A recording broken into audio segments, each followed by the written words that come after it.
మనసైన కోఆర్డినేటర్ అయిన ఐస్కార్ గారికి ముందుగా అందరికీ నమస్కారాలు తెలియజేసుకుంటూ మేమందరం కలిసి ముందుకి అభివృద్ధి ప్రధానంలో నడుచుకుంటానికి గవర్నమెంట్గా వచ్చాము.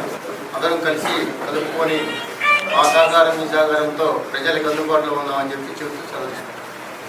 ముఖ్యంగా ఈ 7 నెలలు కార్పొరేషన్ పరిధిలో జరుగుతున్నటువంటి పరిణామాలు ఒక ఎమ్మెల్యేగా గమనించారు. కంప్లీట్గా మేయర్కు ఒకరో ఇద్దరు అనగులు వాళ్ళు చెప్పిన మాటే చెల్లుబాటు కావాలనేటువంటి మొక్కుపట్టు. దీనివల్ల ప్రజలు ఎన్నుకున్నటువంటి మిగిలిన డివిజన్లలో అభివృద్ధి అనేటువంటిది పూర్తిగా కుంటుపడిపోయింది. వాళ్ళు అనుకున్న పనులకి గ్రీన్ సిగ్నల్ ఇవ్వడం, మా సాంబిరెడ్డి గారు కానీ సంతోష్ గారు కానీ లేదా మరో సాంబిరెడ్డి గారు కానీ వీళ్ళందరూ కోరేటటువంటి కోరికలకి వీళ్ళని ఇంకో రకంగా చూడడం అనేది కూడా నేను గమనించాను. వాళ్ళ పార్టీలోనే ఉంటూ వాళ్ళు అడిగినటువంటి పనుల్ని నిర్లక్ష్యం చేయడం అనేది నేను ఎక్కడ చూడలే, ఒక వైసీపీలో చూసా. సో అప్పుడే వీళ్ళతో మాట్లాడడం జరిగింది. మరి గ్రామంలో మీరు ఏదైనా ప్రజలకు ఇచ్చిన వాగ్దానాలు అంటే ఏం చేస్తాం సార్, మరి మా కర్మ అన్నటువంటి ఆలోచనతో వచ్చారు. సో ఈ నేపథ్యంలో ఇప్పుడు కార్పొరేషన్లో మరి స్టాండింగ్ కమిటీ అనేటువంటిది ప్రాధాన్యత ఉంటుంది కాబట్టి ఆ స్టాండింగ్ కమిటీని కూడా పునర్నిర్మాణం చేసుకుంటాం.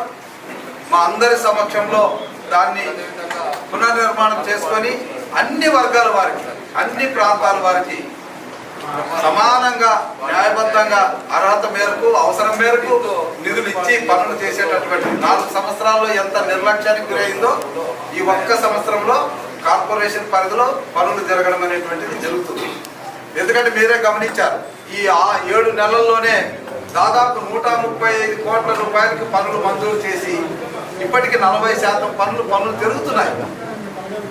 గతంలో కార్పొరేషన్కి వచ్చిన నిధులు కూడా దారి మళ్లించి ఇక్కడ ప్రజలు ఎన్నుకున్నటువంటి కార్పొరేటర్లకి ఏమి చేయలేని పరిస్థితి.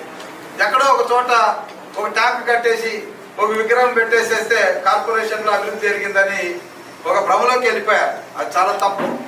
ప్రజలకు కనీసం మంచినీళ్ళు లేవు. ఈరోజు బ్రహ్మారెడ్డి కాలనీలోకి వెళితే కనీసం తాగడానికి బోర్ లేదు వాళ్ళకి.